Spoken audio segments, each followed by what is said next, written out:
மஞ்சள் மஞ்சள் பொதுவா நல்ல காரியங்கள் ஸ்டார்ட் பண்றதுக்கு முன்னாடி இந்த மஞ்சள் எடுத்து வச்சு தான் ஸ்டார்ட் பண்ணுவாங்க. நம்ம வீட்டில் கூட நம்ம அம்மா அக்கா தங்கைகள் நமக்காக நாம நல்லா இருக்கணும்ன்றதுக்காக மஞ்சள் புடவை கட்டிக்கிட்டு தான் வேண்டிக்குவாங்க. அப்படி அந்த மஞ்சள்னாலே ஒரு தனி வைப்பு தாங்க. நம்ம கொடியில கூட அந்த வைப்ரண்டான அந்த எனர்ஜெட்டிக்கான அந்த மஞ்சள் இருக்குமே, அந்த மாதிரி மங்களகரமான மஞ்சள் விளையிற பூமி தான் இந்த ஈரோடு பூமி. இங்க வந்து மஞ்சளை பத்தி பேசாம வேற எங்க போய் பேசுறது? அது மட்டும் இல்ல, இங்க ஒரு மகத்தான ஒரு மனிதரை பத்தி நம்ம பேசி ஆகணும். இந்த ஈரோடு மண் விவசாயத்துக்கும் பேர் போன மண். இங்க நடக்கிற அந்த விவசாயத்துக்கு மிக முக்கியமான ஒரு கவசமா இருக்கிறது என்ன தெரியுமா? காலிங்கராயன் அணை, காலிங்கராயன் கால்வாய். காலிங்கராயன் அணை கட்டினதுலையும் கால்வாய் வெட்டினதுலையும் உயிரான உணர்வு பூர்வமான நிறைய விஷயங்கள் இருக்குது. அப்படி அந்த ப்ராசஸ்ல அவர் அந்த அணை கட்டும் போதும் கால்வாய் வெட்டும் போதும் ரொம்ப சோர்வடைஞ்சிட்டாராம். அப்ப அவங்க அம்மா அதை பார்த்துட்டு சொன்னாங்களாம், மகனே காளிங்கா, தயிர் வித்த காசு தாழ்வாரம் வரைக்கும் இருக்குது, மோர் வித்த காசு முகுட வரைக்கும் இருக்குது, அதை எடுத்துக்கிட்டு போய் அணைய கட்டியா கால்வாய வெட்டியான்னு சொல்லி தைரியம் கொடுத்தாங்களாம். பெத்த அம்மா கொடுக்கிற அந்த தைரியம் இருக்கு பாருங்க, அதை தாண்டி வேற எதுவுமே கிடையாதுங்க. ஒரு மனுஷனால எதையும் சாதிச்சு காட்ட முடியும். அப்படி ஒரு தைரியத்தை தான் இப்ப நீங்க என்னுடைய அம்மா அக்கா தங்கைகள் நண்பா நண்பிகள் தோழர்கள் எல்லாரும் எனக்கு கொடுத்திருக்கிறீங்க. அதே தைரியத்தை, அதே துணையா என் கூட நிக்கிறீங்க. இதை எப்படி நம்ம பிரிச்சு விடலாம்? இதை எப்படி நம்ம கெடுக்கலாம்? என்னெல்லாம் அவதூறுகள் நம்ம விஜய் மேல சொல்லி மக்களை நம்ப வைக்கலாம்? என்னெல்லாம் சூழ்ச்சிகள் நம்ம விஜய் மேல பண்ணி மக்களை நம்ப வைக்கலாம்? இப்படி சூழ்ச்சிகளை மட்டுமே நம்பி பொழப்ப நடத்துற சில சூழ்ச்சிக்கார கூட்டங்கள் இதை தொடர்ந்து செஞ்சுக்கிட்டு தான் இருக்கு. ஆனா அவங்களுக்கு தெரியாது, இது இன்னைக்கு நேத்து வந்த உறவு இல்ல. கிட்டத்தட்ட 30-33 வருஷத்துக்கு மேல இருக்கிற உறவு. ஏன், நான் சினிமாவுக்கு வந்தப்போ எனக்கு வயசு 10, அப்பல இருந்தே இந்த உறவு ஸ்டார்ட் ஆகி போயிட்டு இருக்கேன்னு அவங்களுக்கு தெரியாம போச்சு. அதனால என்ன பண்ணாலும், நீங்க என்ன ட்ரை பண்ணாலும், எல்லாத்தையும் விட்டுட்டு மக்களுக்காக வந்திருக்கிற இந்த விஜய மக்கள் ஒரு நாளும் கைவிட மாட்டாங்க. மக்கள் கூடவே நிக்கிறாங்க, கூடவே நிப்பாங்கன்னு அவங்களுக்கு தெரியாம போச்சு. என்னப்பா நிப்பீங்கல்ல? உங்களை நம்பிதாப்பா வந்திருக்கிறேன். அதான் இந்த சத்தம் தாங்க வாழ்நாள் பூரா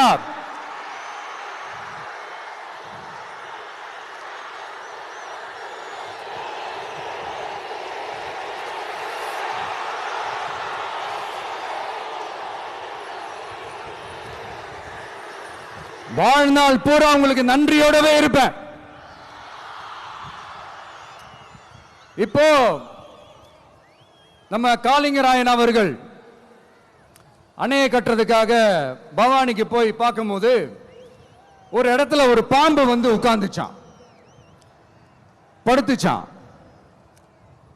அது படுத்த இடத்துல தான் அவர் அணையை கட்ட ஸ்டார்ட் பண்ணாராம். அப்புறம் அந்த பாம்பு வளைஞ்சி நெளிஞ்சி போற இடத்துலலாம் கால்வாயை வெட்டினார்னு சொல்லி சில வாய்மொழி கதைகள்லாம் சொன்னாங்க. தண்ணியை சேமிச்சு வச்சு குடிக்கிறதுக்கும் விவசாயத்துக்கும். தம்பி கீழே இறங்கு, தம்பி கீழே இறங்குப்பா, ப்ளீஸ் கீழே இறங்குப்பா.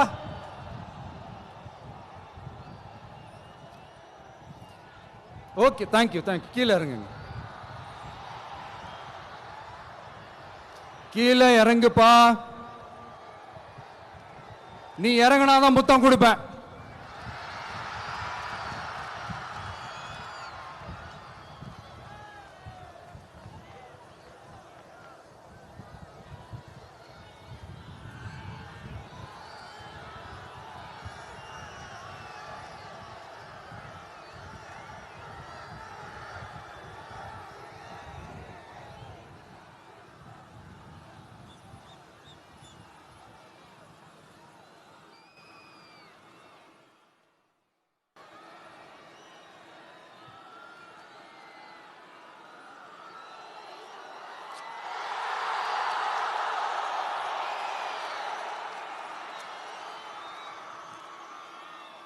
இப்படி தண்ணியை சேமிச்சு வச்சு குடிக்கிறதுக்கும் விவசாயத்துக்கும் வழி வகுக்கிறது எவ்வளவு பெரிய ஒரு நல்ல விஷயம். சோ இந்த மாதிரி நல்ல விஷயங்கள்லாம் செஞ்சிட்டு கதைகள் சொன்னா பரவாயில்ல, எதுவுமே செய்யாம கதைகளை மட்டும் அடிச்சு விடுறது எப்படி? அத்திக்கடவு அவிநாசி திட்டத்தை இன்னும் விரிவுபடுத்தினா அந்த 3 மாவட்டத்தில் இருக்கிற லட்சக்கணக்கான மக்களுக்கு எவ்வளவு பிரயோஜனமா இருக்கும். எத்தனையோ லட்சம் ஏக்கர் நிலங்கள்ல விவசாயம் நடத்தினா எவ்வளவு பிரயோஜனமா இருக்கும். ஏன் அதெல்லாம் பண்ண மாட்டேன்றீங்க? வள்ளுவர் கோட்டத்துக்கு காட்டுற அக்கறைய இங்க மக்கள் வாழ்வாதாரத்தில் கொஞ்சம் காட்டலாம்ல, ஏன் காட்ட மாட்டேன்றீங்க?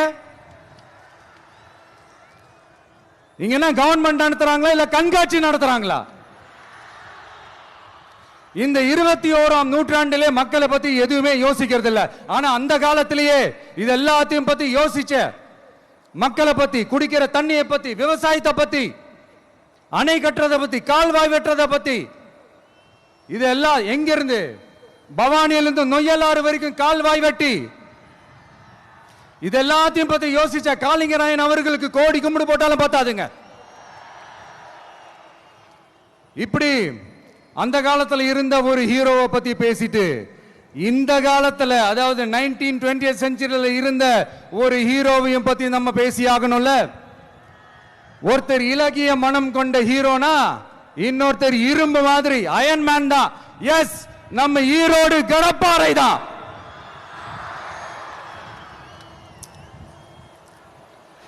ஒட்டுமொத்த தமிழ்நாட்டையே திருப்பி போட்ட சீர்திருத்த நெம்புகோல் ஈரோடு மாவட்டத்தில் பிறந்த அவர்தான். இந்தியாவுக்கே இடஒதுக்கீடு சம்பந்தமான அரசியல் சட்டத்தை திருத்தறதுக்காக போராட்டம் நடத்தினவர் யாரு? நம்ம தந்தை பெரியாரு. 100 வருஷத்துக்கு முன்னாடியே வகுப்பு வாரி பிரதிநிதித்துவம் வேணும்னு கேட்டவர். அன்னைக்கும் சரி இன்னைக்கும் சரி ஒரு ஆச்சரியத்தோட பார்க்கக்கூடிய ஒரு மனிதர், நம்மளுடைய கொள்கை தலைவர். அப்ப அண்ணாவும் எம்ஜிஆரும் யாரு? பெரியார் அவர்கள் கிட்ட இருந்து எங்களுக்கு தேவையான கொள்கைகளை எடுத்துக்கிட்டோம். அவரை ஃபாலோ பண்ற, அவரை வழிகாட்டி ஏத்துக்கிட்ட அண்ணா அவர்கள் கிட்ட இருந்தோம், எம்ஜிஆர் அவர்கள் கிட்ட இருந்தோம் தேர்தல் அணுகுமுறையை எடுத்துக்கிட்டோம். அண்ணாவும் எம்ஜிஆரும் தமிழ்நாட்டோட சொத்து, அவங்கள பயன்படுத்துறத பத்தி யாரும் இங்க கம்ப்ளைண்ட்லாம் பண்ண முடியாது. அண்ணா எங்களோடது, எம்ஜிஆர் என்னோடது, எங்களோடது, நீங்களா எடுத்துக்க கூடாது அப்படின்லாம் யாரும் இங்க அழுதுட்டு இருக்க முடியாது, சொல்லிவிட்டேன். அதனால நாங்க ஒரு வழியில அரசியல் செஞ்சுக்கிட்டு போயிட்டு இருக்கிறோம். உங்களுக்கு தான் டிவிக்கு ஒரு பொருட்டே இல்லைல்ல, அப்புறம் ஏன் கதறீங்க? அப்புறம் ஆளாளுக்கு அங்க போயிட்டு இங்க போயிட்டு புலம்பி தள்ளிக்கிட்டு இருக்கிறீங்க. இது எப்படி இருக்கு தெரியுமா? எனக்கு பயம் இல்ல, எனக்கு பயம் இல்ல அப்படின்னு சத்தமா சவுண்ட் விட்டுக்கிட்டே சத்தமா பாட்டு பாடிக்கிட்டே இந்த நடுங்கிக்கிட்டே சின்ன பசங்க நடந்து போவாங்க. அந்த மாதிரி இருக்கு. முதல்ல மண்டையில இருக்கிற கொண்டைய மறைங்க சார்.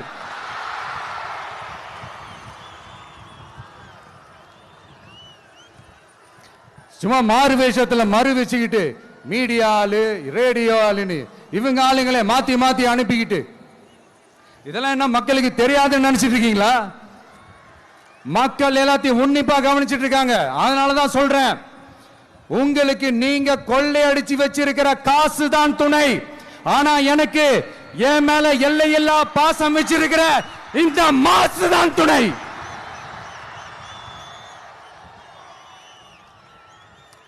இப்படி நமக்கு துணையா இருக்கிற ஈரோடு மக்களுக்காக நான் இப்போ குரல் கொடுக்கலாம் வந்திருக்கிறேன். சரி, இப்ப விஷயத்துக்கு வருவோம்.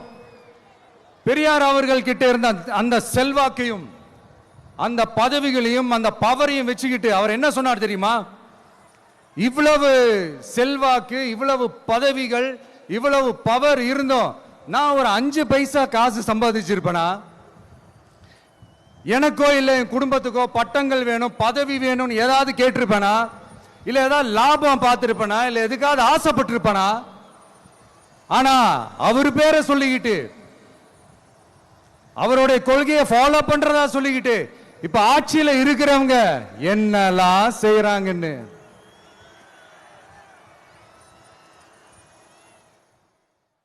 அதனாலதான் சொல்றோம், பெரியார் பேரை சொல்லிக்கிட்டு தயவு செஞ்சு கொள்ளையடிக்காதீங்கயா, தயவு செஞ்சு கொள்ளையடிக்காதீங்க. அவரு பேரை சொல்லிக்கிட்டு பெரியார் பேரை சொல்லி கொள்ளையடிக்கிற இவங்க தான் நம்மளுடைய அரசியல் எதிரி.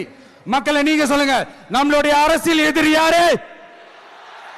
நம்மளுடைய கொள்கை எதிரி யாரு? ரிப்பீட், நம்மளுடைய அரசியல் எதிரி யாரு?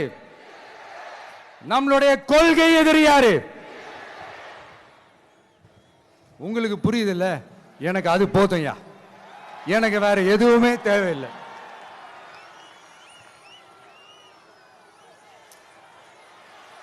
அதனாலதான்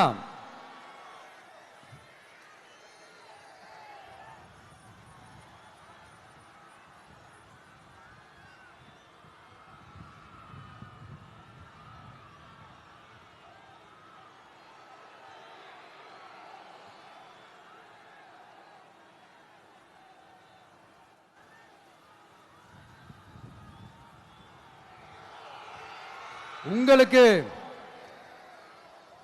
நம்மளை பத்தி நம்ம அரசியலோட நீங்க எல்லாரும் என்னோட அரசியலோட கனெக்டடா இருக்கீங்கன்றது ரொம்ப தெளிவா தெரியுது.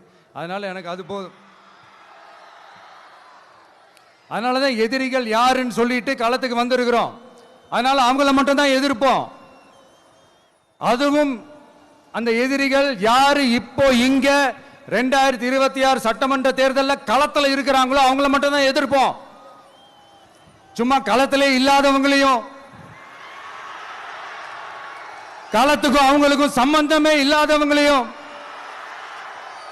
எதிர்க்கிற ஐடியாலாம் இல்ல பாஸ். நீங்க கேட்கிறீங்கன்றதுக்காக எதிர்த்துட்டு இருக்க முடியாது பாஸ். எங்களுக்கு நிறைய வேலை இருக்குது.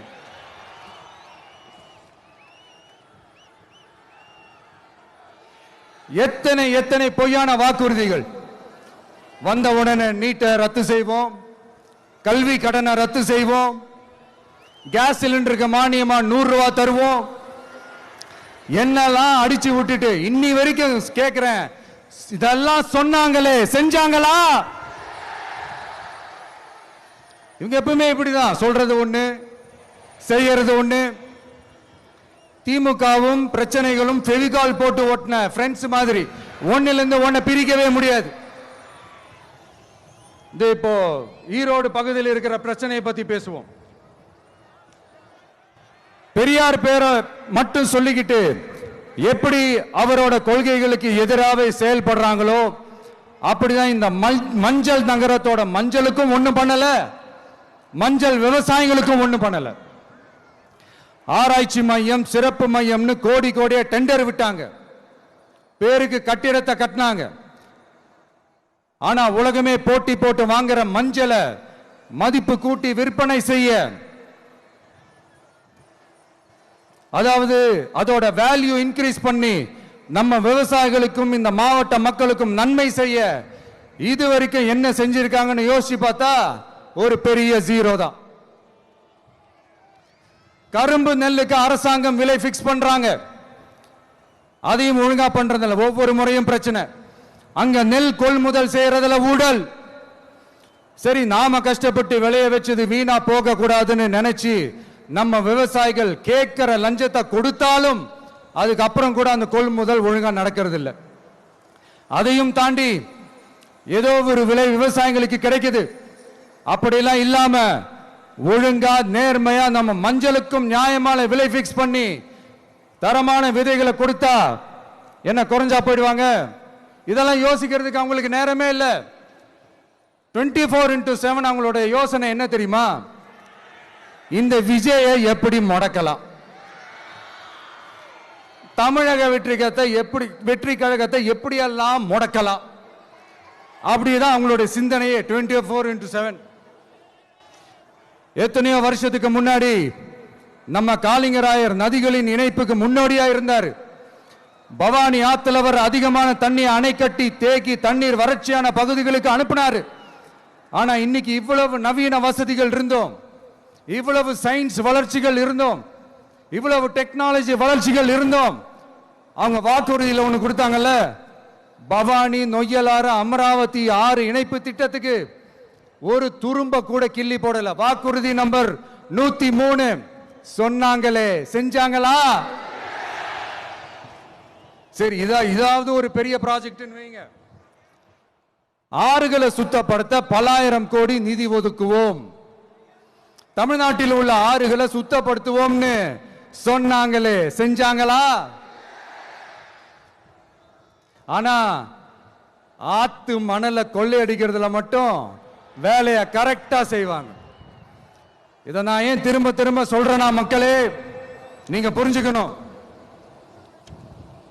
கொஞ்சம் மசந்தா மற்ற மாவட்டங்கள்ல மணல் காணாம போன மாதிரி, மலைகள் காணாம போன மாதிரி, நம்ம மாவட்டத்தில் தனி வளத்தை கொடுத்த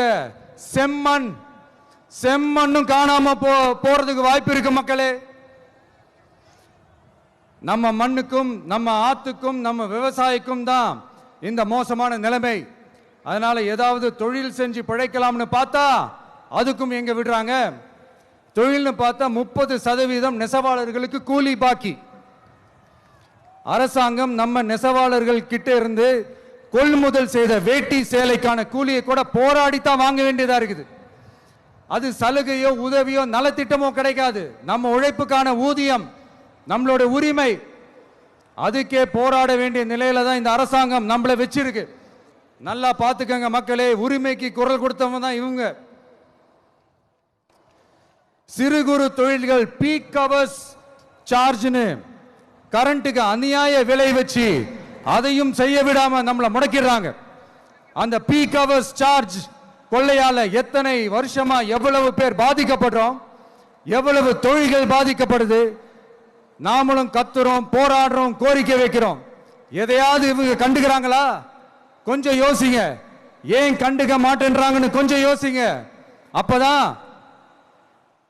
அப்பதாங்க பிரைவேட்ல அதிக விலைக்கு கரண்ட் வாங்க முடியும், அதுக்கு டெண்டர் விட முடியும். அப்படி டெண்டர் விட்ட மேட்டர்ல எல்லாம் என்ன நடக்கும்னு உங்களுக்கும் தெரியும், எனக்கும் தெரியும், நம்ம எல்லாருக்குமே தெரியும். இந்த மாதிரி ஈரோடுல மட்டும் இல்ல, எந்த மாவட்டத்துக்கு போனாலும் பிரச்சனைகள் மேல பிரச்சனைகள் தான். அதையெல்லாம் தீக்கிறதுக்கு ஒரு சொல்யூஷன் கூட சொல்லாம இதுல வேற பெருமையா மாடல் அரசுங்கிறது இல்ல. நான் கேட்கிறேன், கூச்சமா இல்ல?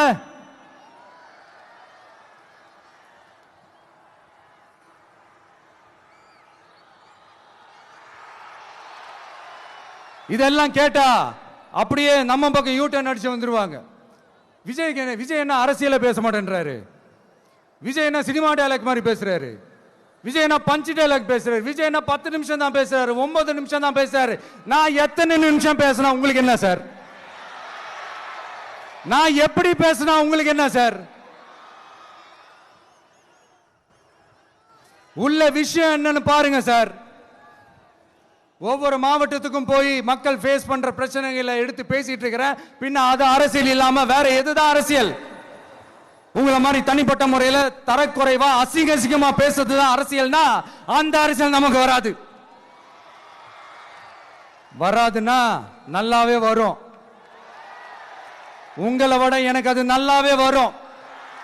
வேணான்னு விட்டு வச்சிருக்கிறோம்.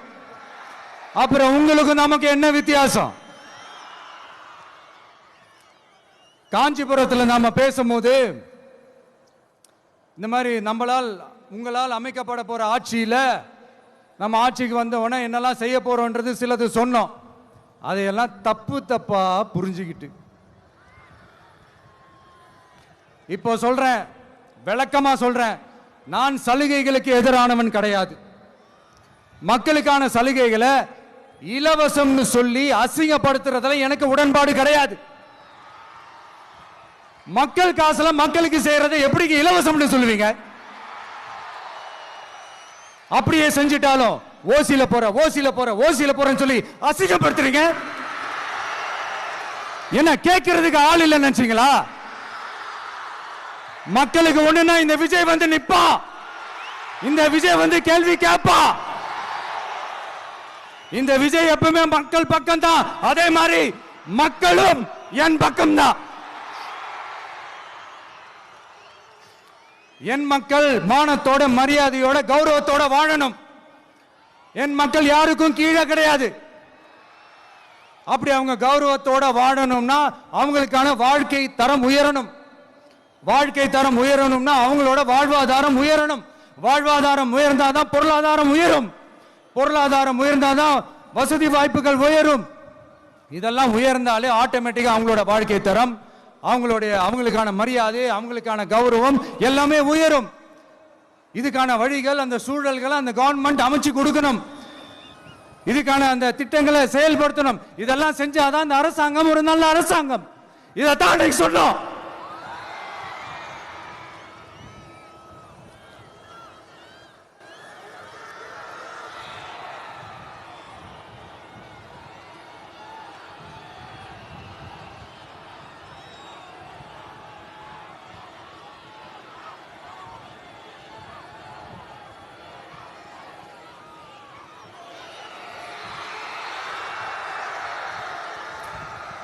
இதைத்தான் இன்னைக்கு சொன்னோம். உடனே சொன்னா மட்டும் போதுமா? எப்படி செயல்படுத்துவீங்க? நாங்க என்ன வாயிலே வடை சுடுறதுக்கு டிஎம்கேவா? டிவிகேடா?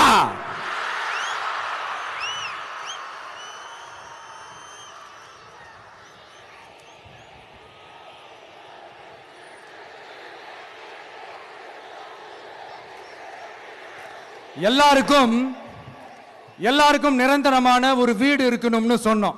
உடனே எங்க ஆட்சியிலே நாங்க எல்லாரும் வீடு கட்டி கொடுத்துட்டோமே அப்படிங்கிறது இல்ல. நான் கேட்கிறேன், இங்க உங்களை தான் கேட்கிறேன், இங்க வாடகைக்கு இருக்கிறவங்களே இங்க யாரும் இல்லையா? எல்லாருக்கும் சொந்தமா வீடு கட்டி கொடுத்துட்டாங்களா? அடுத்து வீட்டில் இருக்கிற ஒவ்வொருத்தரும் மினிமம் டிகிரி படிச்சிருக்கணும் அப்படின்னு சொன்னோம். உடனே எங்க ஆட்சியிலே எல்லாரும் டிகிரி படிச்சு முடிச்சிட்டாங்களே அப்படிங்கிற மாதிரி சொல்றது அது உண்மைனா? ஸ்கூல் லெவல்லையே டிராப் அவுட்ஸ் அதிகமானது யாரோட ஆட்சியிலங்க?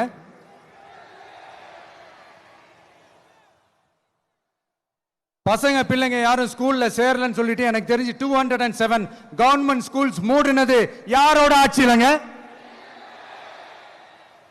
இதுல கல்வியில் சிறந்த தமிழ்நாடுன்னு டிராமா வேற.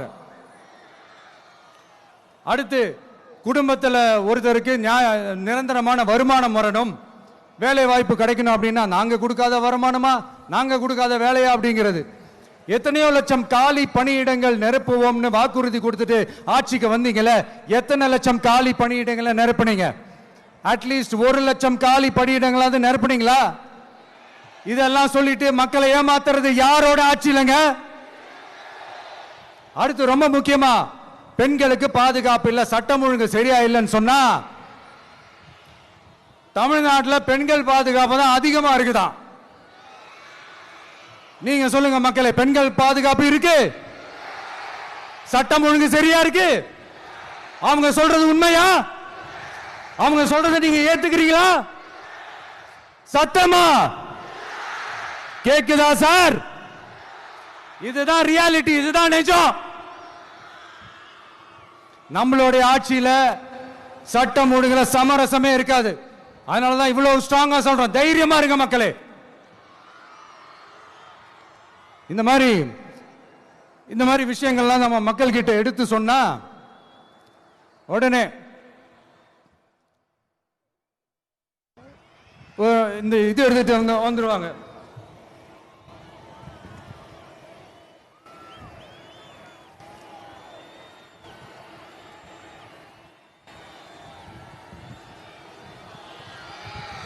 இந்த மாதிரி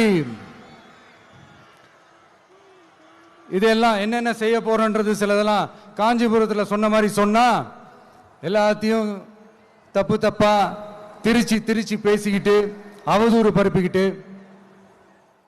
நான் கூட யோசிப்பேன், எம்ஜிஆர் அவர்களும் மேடம் ஜெயலலிதா மேடம் அவங்களும் ஒரே வார்த்தையில சொல்லி இந்த திமுகவை காலி பண்ணாங்கல்ல. நான் கூட யோசிப்பேன், ஏன் இவ்வளவு ஹார்ஷா பேசுறாங்க, ஏன் இவ்வளவு ஹார்ஷா அவங்கள திட்டுறாங்கன்னு யோசிச்சது உண்டு. இப்பதானே புரியுது. அவங்க ரெண்டு பேரும் சொன்னதை இப்ப நானும் ரிப்பீட் பண்றேன். திமுக ஒரு தீய சக்தி, திமுக ஒரு தீய சக்தி, திமுக ஒரு தீய சக்தி, திமுக ஒரு தீய சக்தி, தீய சக்தி, தீய சக்தி, தீய சக்தி. என் நெஞ்சில் குடியிருக்கும் ஈரோடு மக்களே,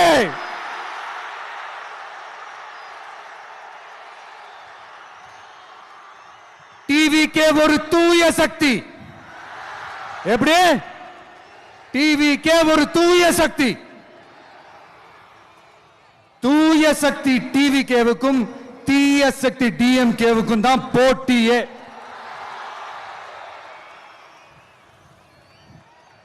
என்ன முடக்கலாம்னு நினைக்கிறீங்க, ஆனா இந்த சத்தத்தை ஒரு நாள் உங்களால முடக்க முடியாது. மக்கள் விரோத திமுக அரசை வீழ்த்த மக்கள் சக்தியான நம்மளால மட்டும்தான் முடியும். அண்ணன் செங்கோட்டையன் அண்ணன் அவர்கள் நம்ம கூட வந்து சேர்ந்தது நமக்கு ஒரு மிகப்பெரிய ஒரு பலம். அந்த மாதிரி செங்கோட்டையன் அண்ணன் அவர்கள் மாதிரி இன்னும் நிறைய பேர் வந்து சேர இருக்கிறாங்க. அவங்க எல்லாருக்குமே அந்த உரிய அங்கீகாரத்தை கொடுப்போம். அது மட்டும் இல்ல, அப்புறம் இன்னொரு விஷயம் சொல்ல மறந்துட்டேன். இப்ப ரீசெண்டா ஒரு இடத்துல நம்ம சிஎம் சார் அவர்கள் பேசும்போது சொன்னாங்க, என் கேரக்டரையே புரிஞ்சுக்க மாட்டேங்கிறேன். இது சினிமா டயலாக் இல்லையா? நான் ஏதாவது பேசினா சினிமா டயலாகா? சார் பேசினா அது சினிமா டயலாக் இல்லையா? சிலப்பதிகாரத்திலிருந்து எடுத்ததா அந்த லைன். என் கேரக்டரையே புரிஞ்சுக்க மாட்டேன்றது. உங்களை எப்படிதான் சார் புரிஞ்சுக்கிறது? எந்தெந்த விஷயத்துலலாம் சார் உங்க கேரக்டர் நாங்க புரிஞ்சுக்கிறது? அதையும் நீங்களே சொல்லிட்டீங்கன்னா கொஞ்சம் நல்லா இருக்கும் சார். சட்டம் ஒழுங்குல நாடே சந்தி சிரிக்குது, அதுலயா? பெண்கள் பாதுகாப்புல நாடே சந்தி சிரிக்குது, அதுலயா? பொய் வாக்குறுதிகளா கொடுத்து ஏமாத்தி ஆட்சிக்கு வந்தீங்களே, அதுலயா? எதுலதான் சார் உங்க கேரக்டர் நாங்க புரிஞ்சுக்கிறது? ஆனா ஒண்ணு, தமிழ்நாட்டில் ஆட்சி செய்யற நீங்களும் சரி, ஒன்றியத்தில் ஆட்சி செய்யறவங்களும் சரி, நீங்க ரெண்டு பேரும் முதல்ல என்னோட கேரக்டரை புரிஞ்சுக்கணும் சார். என்னோட கேரக்டர்னு சொன்னது நம்ம மக்களோட கேரக்டரை. 2026 சட்டமன்ற தேர்தலோட அந்த கேரக்டரே கொஞ்சம் வேற மாதிரி சார். அத கொஞ்சம் தயவு செஞ்சு நீங்க புரிஞ்சுக்கணும் சார். புரிஞ்சுக்கலனா மக்களே உங்களுக்கு புரிய வைப்பாங்க சார். கான்பிடென்ட்டா இருங்க சார், நல்லதே நடக்கும் சார். வெற்றி நிச்சயம் சார். மீண்டும் சந்திக்கும் வரை நன்றி, வணக்கங்க சார்.